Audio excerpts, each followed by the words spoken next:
పాదారవింద శతకంలోని 76వ శ్లోకం ఈరోజు మనం చెప్పుకుంటున్నాం. కథం వాచాలోపి ప్రకటమణిమంజీరనినదైః సదైవానందార్ద్రాన్ విరచయతి వాచం యమజనాన్ ప్రకృత్యా తే సోణచ్ఛవిరపి చ కామాక్షి చరణో మనీషా నైర్మల్యం కథమివ నృణాం మాంసలయతే. ప్రశ్న వేస్తున్నారు. అంటే ఒక రెండు భావాలను తీసుకుని ఆ రెండు భావాలు ఒక వైరుధ్యం ఉన్నవి. అవి ఎలాగా నీ దగ్గర ఉన్నవి మా దగ్గరకు వచ్చేప్పటికి ఎలా మారిపోతాయి అవి అనే రెండు భావాలని ప్రకటన చేస్తున్నారు. చాలా అద్భుతమైన భావాలు. ప్రకట మణిమంజీర నినదైః, అమ్మవారి పాద మంజీరాల శబ్దం గురించి చెప్తున్నారు. స్పష్టములైన మణిమంజీరముల ధ్వనుల చేత ఈ ప్రకట అంటే కమింగ్ అవుట్, నినదైః ధ్వనుల చేత, వాచాలః అపి వాచాలోపి. వాచాలః అంటే మామూలుగా ఇంతకు ముందర కూడా మనకు వచ్చాయి, తెగ మాట్లాడే వాళ్ళని వాచాలం, వాగుడుకాయ అంటారే అలాగనమాట. మాటకారులను కూడా అంటారు. మాటకారి అయినను వాచాలోపి, చాలా మంచి మాటకారి అయినా కూడా వాచం యమజనాన్, మౌని జనులను. వాచం యమజనాన్ అంటే వాచం అంటే మాట, యమజనాన్ అంటే ఎవరైతే యమ నియమాలని పాటించి వారి యొక్క వాక్కు మీద ఒక నియంత్రణని పొందుతారో వాళ్ళని మౌనులు అంటారు. ఆ మౌనులు అన్నమాట. ఈ మౌని జనులను సదైవ ఎల్లప్పుడూ ఆనందార్ద్రానేవ, సదా ఏవ, ఇక్కడ ఆనందార్ద్ర అని సదా అది తీసుకుని ఇక్కడ ఆనందార్ద్ర అని ఏవ, ఇక్కడ ఆనందంతో తడిసిన వారిగానే. సదైవ అంటే అక్కడ కూడా ఎప్పుడూ కూడా అని కూడా అక్కడ అనుకోవచ్చు. ఆనందార్ద్ర అని ఏవ అని ఇక్కడ సదా అది పెట్టుకుని ఇక్కడ ఏవ ఇక్కడ కలుపుకుంటే ఆనందార్ద్ర అని ఏవ అంటే చాలా ఆనందంతో తడిసిన వారిగా. అంటే ఆర్ద్రత అంటే ఒక తడి అన్నమాట. విరచయతి చేయును. ప్రకృత్యా సహజముగా కామాక్షి, ఓ కామాక్షిదేవి, సోణచ్ఛవిః ఎరుపు కాంతి గల, తే నీ యొక్క, చరణః అపి పాదము కూడా, కథమివ ఎట్లు, నృణాం నరుల యొక్క, మనీషా నైర్మల్యం, మనీషా అంటే ఇక్కడ బుద్ధి యొక్క నిర్మలతను, విమలత్వమును, శుద్ధత్వమును, మాంసలయతే, మాంసలయతే అంటే పెంచడం, అంటే నరిషెస్, మేక్స్ ఇట్ ఫ్లెషీ, బాగా మాంసం బాగా అంటే ఎముకల పోగు అంటాం మామూలుగా, సన్నగా బక్కగా ఉన్నవాడ వాళ్ళ కొంచెం కండ పడితే అంటే వాళ్ళకి ఒక పోషక ఇది జరిగితే కొంచెం కండ పట్టి బాగుంటుంది, ఆరోగ్యంగా ఉంటారు కదా, అది అనమాట. నృణాం మాంసలయతే, మాంసలయతే అంటే పోషించి పెంచుతున్నది కదా అని చెప్తున్నారు. సహజంగా సాధారణంగా ప్రపంచ రీతి ఎలా ఉంటుందంటే, మాట్లాడే వాళ్ళు తెగ మాట్లాడుతూ ఉన్నారనుకోండి, ఆ మాట్లాడే వాళ్ళది ఒక బ్యాచ్. అలాంటి వాళ్ళు ఎప్పుడూ అలా మౌనంగా కూర్చునే వాళ్ళతోటి కలవరు. వీళ్ళ దగ్గరికి వెళ్ళి కూర్చుంటే బోరు, వీళ్ళు అసలు నోరే విప్పరు, ఏమి మాట్లాడరు, ఎలా తోస్తుందో అనుకుంటారు. వాళ్ళకి వీళ్ళంటే ఈసడింపు, ఎలా కూర్చుంటారు అలా నోరు మూసుకుని అలా అన్ని గంటలు అని వీళ్ళు అనుకుంటారు. ఇలా ఎక్కువగా మాట్లాడే వాళ్ళకి అలా మాట్లాడకుండా వాళ్ళు సహజంగా మౌనంగా ఉండే వాళ్ళకి ఈ బాగుడుకాయల్ని భరించలేము, వీళ్ళు ఎప్పుడు వెళ్ళిపోతారో. వాళ్ళకు ఒక ఏవగింపు, వీళ్ళంటే తెగ వాగుతారు, ఎప్పుడు మానేస్తారో తలనొప్పి అనిపిస్తుంది వాళ్ళకి. ఆగి వాగి వాగి తలనొప్పి వచ్చేస్తుంది మా విని విని అనిపిస్తుంది. తెగ మాట్లాడే వాళ్ళని చూస్తే వీళ్ళకి. అంటే ఈ వీళ్ళ పొడ వాళ్ళకి గిట్టదు, వాళ్ళ పొడ వీళ్ళకి నచ్చదు. అలాగా ఉంటుంది సాధారణంగా. అది సహజ లోక రీతి అది. కానీ ఇక్కడ ఆయనకొచ్చిన సందేహం ఏమిటంటే, నీ పాదాలు వాచాలోపి వేటితో ప్రకట మణిమంజీర నినదైః. నీ యొక్క ఆ పాదాలు మణిమంజీరాలతోటి నాదాలతోటి ఎప్పుడూ మాట్లాడుతూనే ఉంటాయమ్మా. అవి ఎప్పుడు సందడి చేసేస్తూ ఉంటాయి కదా! అవి మాట్లాడుతూ ఉంటాయి. ఆ మాట్లాడే మాటలు ఈ మౌనులకి ఎలా నచ్చుతున్నాయి? వీళ్ళందరికీ వాటి మీద అంత ఇష్టం ఎలా కలుగుతోంది? వాచాల్ వాచాలోపి ప్రకటమణి మంజీర నినదైః వాచాలోపి వాచం యమజనాన్. అసలు వాక్కు మీద ఒక నియంత్రణ కలిగిన ఈ మునులకి ఎలా ఇష్టమవుతున్నాయి? సహజంగా అంత మాట్లాడే వాళ్ళంటే మాట్లాడకుండా ఉండే వాళ్ళకి ఇష్టం లేదు కదా! ఎలా అది జరుగుతోంది. మాటకారి అయిన నీ పాదాలని ఆ మౌనులు ఎలా ఇష్టపడుతున్నాయి? ఎలా ఆనందపడుతున్నారు? అది ఒక విరోధం కదా! ఇది ఆహ్, సహజంగా జరిగేది కాదు కదా! లోకరీతికి విరుద్ధం. అటువంటి ఆ భావం అది ఎలా జరుగుతోంది?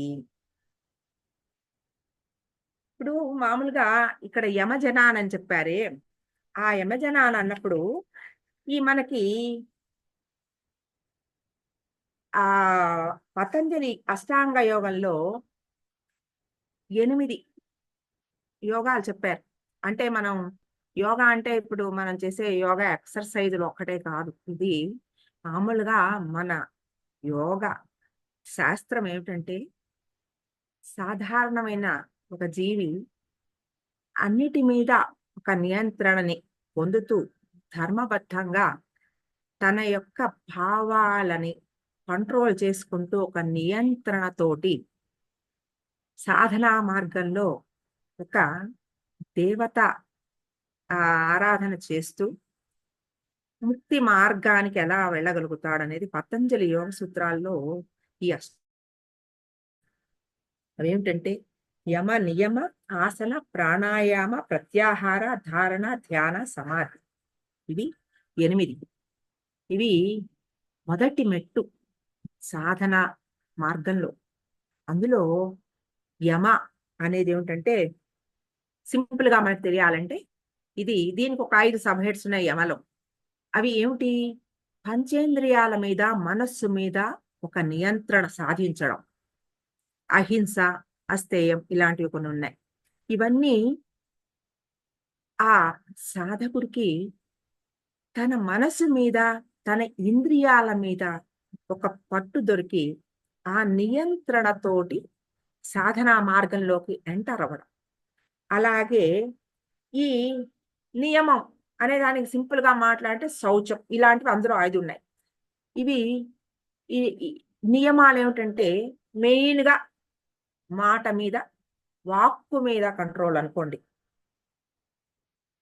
ఈ యమ నియమాలతోటి వాక్కు మీద ఒక కంట్రోల్ వచ్చిన వాళ్ళకి, ఒక నియంత్రణ వచ్చిన వాళ్ళకి, వాళ్ళు ఎక్కువ మాట్లాడరు. వాళ్ళు సాధనలో ఇప్పుడు మాట్లాడుతూ ఉంటే ఏమవుతుందంటే, చాలా ఎనర్జీ ఊరికే బయటకు వెళ్ళిపోతూ ఉంటుంది. మన పంచేంద్రియాలు కూడా ఎప్పుడూ బయట ప్రపంచంలోకే ఓపెన్ అయ్యి ఉంటాయి కదా! బయట ప్రపంచం ఎంతసేపు అట్రాక్ట్ చేసేస్తూ మనని అందులోకి నిలిపి ఉంచడానికి ప్రయత్నం చేస్తూ ఉంటుంది. కళ్ళు ఎంతసేపు బయట వైపుకి చూసేస్తూ ఉంటాయి.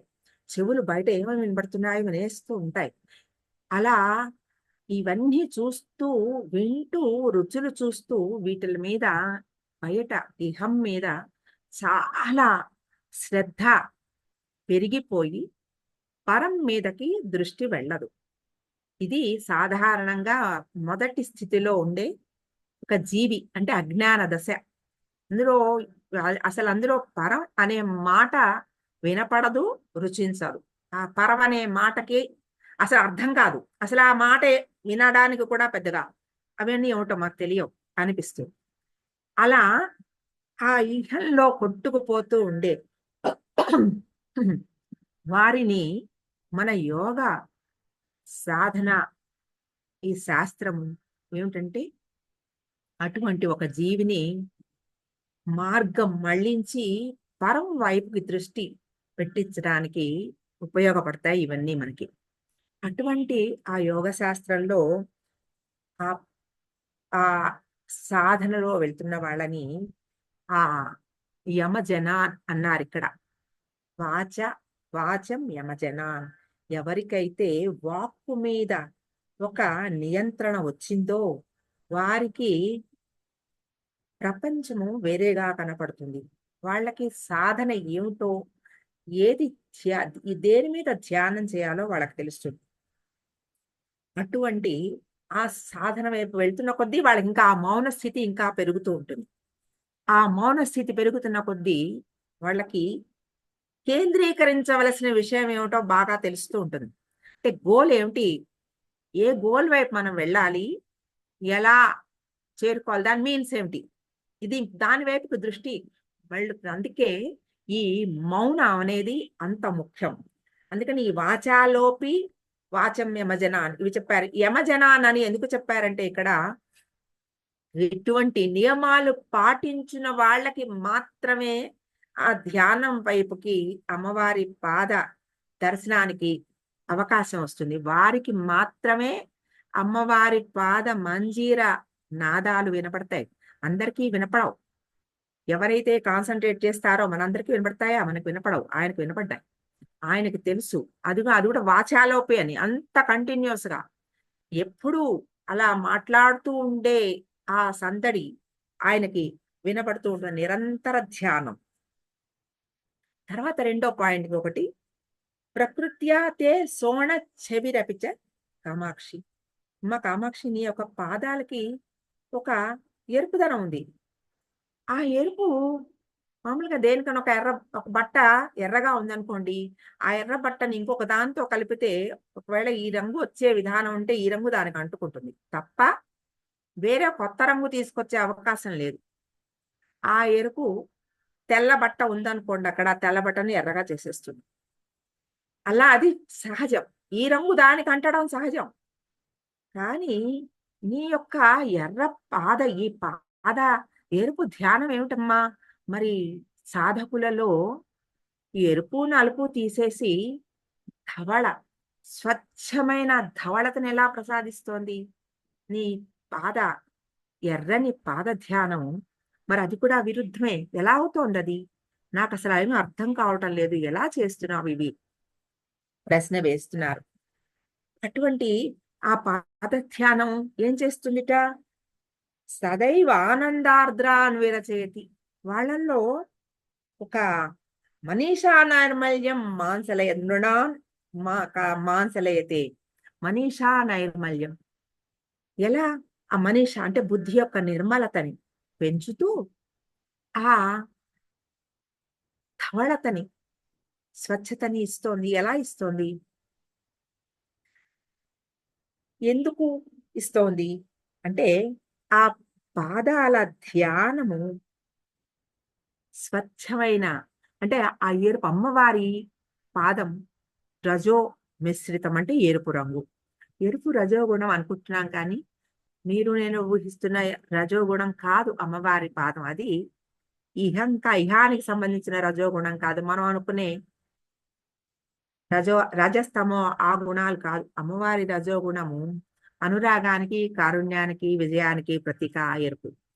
ఆ ఎరుపు సాధన చేసే ఒక సాధకుడి యందు బుద్ధిలో నిర్మలత్వాన్ని పెంచి, అంటే ఉన్న రజస్తమో గుణాలని తీసేసి ఆ సత్వగుణం కూడా ఏంటిట? చాలా శుద్ధమైన స్వచ్ఛమైన ఆ ధవళత్వాన్ని, ఆ సత్వగుణాన్ని పెంచుతోంది.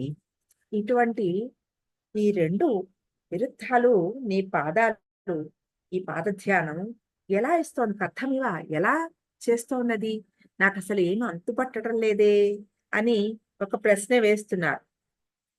అంటే ఈ స్ఫటిక స్వచ్ఛమైన ఈ ధవళత మనసుకి కావాలి అంటే మనసులో ఉండే ఎన్నో అంటే చెప్పినట్టుగా ఈ యోగా మార్గంలో అవన్నీ సాధన చేసుకుంటూ వెళ్తే ఆ ఆ దారిలో మనస్సుని కొంచెం నియంత్రించుకుంటూ అంటే లోపలికి ప్రయాణం మొదలుపెట్టి ఆ ప్రయాణంలో వెళ్తూ ఉంటే అమ్మవారి పాద ధ్యానము మనలో ఉన్న ఆ తమో గుణాన్ని పోగొట్టి సత్వగుణాన్ని పెంచి రజోగుణము తమో గుణము రెండింటినీ తీసేసి సత్వగుణాన్ని పెంచి మాట మీద అంటే వాక్కు మీద ఒక నియంత్రణని ఇచ్చి మౌనం ప్రసాదించి మౌనంతో అమ్మవారి పాద ధ్యానంలో ఆ పాద మంజీరాలతో మాట్లాడగలిగిన శక్తిని ప్రసాదిస్తుంది. ఆయన ఎలా వస్తోంది అని అడుగుతున్నారు కాదని, కానీ వస్తుంది అని మనకి చెప్తున్నారు. అటువంటి ధ్యానం చేస్తే, ఈ పాద ధ్యానం చేస్తే నీకు కూడా ఆ స్థితి వస్తుంది. నువ్వు కూడా అటువంటి ఆ వాక్ మీద కంట్రోల్ సంపాదించి అమ్మవారి పాద మంజీరాలతోటి నువ్వు కూడా సంభాషణ చేయగలిగిన స్థితిని నువ్వు పొందగలవు. మాంసలయతే మనీషా నైర్మల్యం మాంసలయతే పెంచుతుంది. కథమివ అని అంటున్నారే కానీ పెంచుతుందని దృఢంగా చెప్తున్నారు. జరుగుతుంది అది. అప్పుడు అటువంటి మాట మీద వాక్కు మీద మనకి ఎప్పుడు నేను సౌందర్యలహరి చెప్తున్నప్పుడు అప్పుడు కూడా చెప్పాను. వాక్కు ఫస్ట్ శుద్ధి సిద్ధి ఇవి కూడా కొంత ఈ బిజాక్షర యుక్త శ్లోకాలని మనం పారాయణ చేస్తూ చేస్తూ ప్రయాణంలో మనకి తెలుస్తుంది. వాక్కు మీద ఒక నియంత్రణ, ఆ నియంత్రణ ద్వారా వాక్ శుద్ధి తర్వాత వాక్ సిద్ధి ఇవి మనకి తప్పకుండా వస్తాయి. అవి నేను ఎప్పుడూ చెప్తూ ఉండేదాన్ని పిల్లల్ని, ఇష్టం వచ్చినట్టు మాట్లాడకండి, ఎందుకంటే ఇంకా మాట మీద వాక్కు మీద ఒక శుద్ధత వచ్చేస్తోంది. ఈ శుద్ధత వచ్చిన తర్వాత మీకు మీరే మీరు తెలియకుండా ఏమన్నా పిల్లల్ని అంటే అది ఒక శాపంగా పరిణమిస్తుంది. కాబట్టి అసలు చెడు మాట మాట్లాడకండి. పిల్లల విషయంలో గాని ఎవరితో గాని మీకు మీరు కూడా ఎప్పుడు అనుకోకండి. చాలా కంట్రోల్డ్ గా మాట్లాడండి అని ఎప్పుడు నేను చెప్తూ ఉంటాను చూడండి. అంటే అటువంటి శుద్ధిని అమ్మవారి పాదధ్యానం ప్రసాదిస్తుందని ఈ శ్లోకంలో మనకి చెప్తున్నారు. కథం వాచాలోపి ప్రకటమణిమంజీరనినదైః సదైవానందార్ద్రాన్ విరచయతి వాచ్యం యమజనాన్ ప్రకృత్యా తే సోనచ్చవిరపి చ కామాక్షి చరణో మనీషా నైర్మల్యం కథమివ నృణాం మాంసలయతే సదైవ ఆనందార్ద్రాన్ విరచేతి. ఈ మాట కూడా చాలా ముఖ్యం. అంటే మనసులో ఎప్పుడైతే ఈ దైవ ఆ పరమైన ఒక సాధన మొదలైందో కఠినత్వం తగ్గిపోయి ఆర్ద్రత ఈ ఆర్ద్రత మొదలవుతుంది. అంటే తడిసిన అంటే ఎప్పుడు మనసు తడిగా ఉండడం అంటే ఏమిటి? ఎప్పుడు ఆర్ద్రతతో నిండి ఉండడం అంటే ఏమిటి? కఠినత్వం పోవడమే. ఎండిపోయి బీటలు వారిన చోట ఆర్ద్రత ఉండదు. ఆ కఠినత్వం ఉన్న చోట ఆర్ద్రత ఉండదు. ఎప్పుడైతే ఈ సాధనలో ఒక జీవి ప్రవేశించాడో సాధన వల్ల మనస్సులో ఒక ఆర్ద్రత అమ్మవారు ప్రసాదిస్తుంది. ప్రతిదానికి స్పందించగలిగిన ఒక శక్తి. దేన్ని చూసినా ఆనందం. ఒక మంచి పువ్వు ఆ రంగు చూస్తే ఆనందంగా అనిపిస్తుంది. మంచి పరిమళం వస్తే ఆనందంగా అనిపిస్తుంది. చిన్న చిన్న సవ్వడి వినపడితే ఆనందంగా, పసిపిల్లవాడిని చూస్తే ఆనందంగా అనిపిస్తుంది. ఏదైనా దేన్ని చూసినా ఆనందించదగ్గ విషయంగా కనపడుతూ ఉంటుంది. అదే ఆర్ద్రత. ఈ ఆర్ద్రతని పొందగలగడం అది అమ్మవారి కరుణ, అమ్మవారి ధ్యానంతో సిద్ధిస్తుంది. కాబట్టి ఇటువంటి ఈ ఆనంద స్థితిని పొందగలగడం కూడా ఈ అమ్మవారి పాద ధ్యానం వలన జరుగుతుంది. అది ఈ శ్లోకంలో మనకి చెప్పారు. ఇది పెంచుతుంది అమ్మవారు. అటువంటి ఆ భావాలన్నిటినీ కూడా పెంచుతుంది అమ్మవారి పాద ధ్యానం.